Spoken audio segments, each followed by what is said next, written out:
اللذيذة البيضة أو اللذيذة الحمراء الاتنين واحد بنفس المقادير، بس مع تكنيك بسيط جدا بتحولها من الأبيض للبني. وطبعا احنا بنقدر نستخدم اللي هو جوز الهند الضفر أو جوز الهند المبشور العادي. اللي هتقدري تعمليه على الجوز الهند المبشور هتقدري تعمليه على جوز الهند العادي.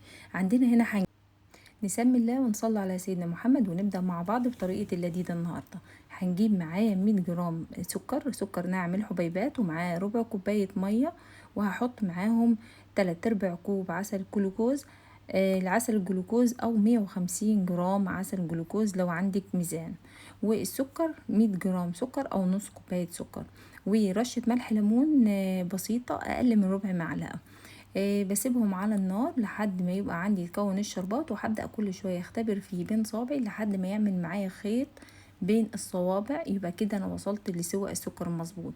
عندي 200 جرام عندي 200 جرام جوز هند ناعم مبشور عادي. وببدأ انزل معايا، ما بنزلش بكل الشربات مرة واحدة، لا بنزل شوية شوية بحيث ان هو كمان هيتماسك معايا الجوز الهند مع بعض. وهبدأ افرده في صينية مدهونة زيت زي ما انتم شايفين، بكيس كمان انا دهنة الكيس زيت عشان اعرف افرد بيه لانه سخن جدا. ممكن تلبسي كمان جلوفز هيسهل عليك عملية الفرد. وهديله رشة زبيب على الوش وهسيبه لحد ما يبرد تماما.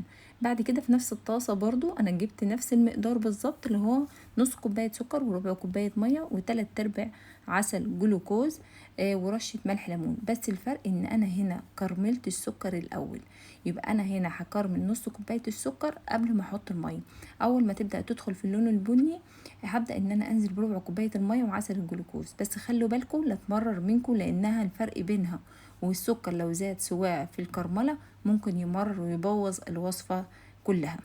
بعد كده هجيب عندي 200 جرام جوز هند ضفر، وهبدأ انزل معايا بالشربات البني وهقلبه.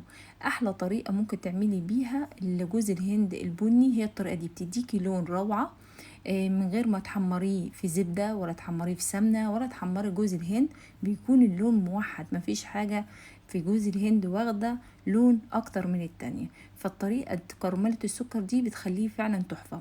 بعد كده وهو طري ببدأ ادهن السكينة زيت وابدأ اقطعه كده بالراحة عندي، عشان خاطر لما اجي بعد ما ينشف اعرف ان انا اقطع الشرايح بتاعته تطلع معايا بسهولة. وكمان هقطع معايا جوز الهند اللذيذة البيضة. كده خلاص هسيبهم لحد ما يبردوا تماما ويتماسكوا كويس. وبعد كده هبدأ ان انا اطلعهم عندي في طبق التقديم. اللي جرب الطريقه بألف هنا وشفا على قلبه يا رب.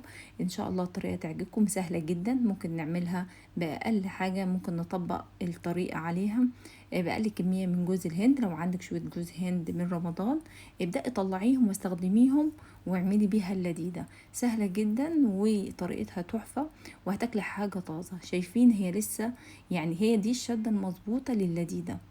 ونحاول ان احنا كمان ننزل الشربات واحدة واحدة بحيث ما يزيدش معايا على كمية جوز الهند.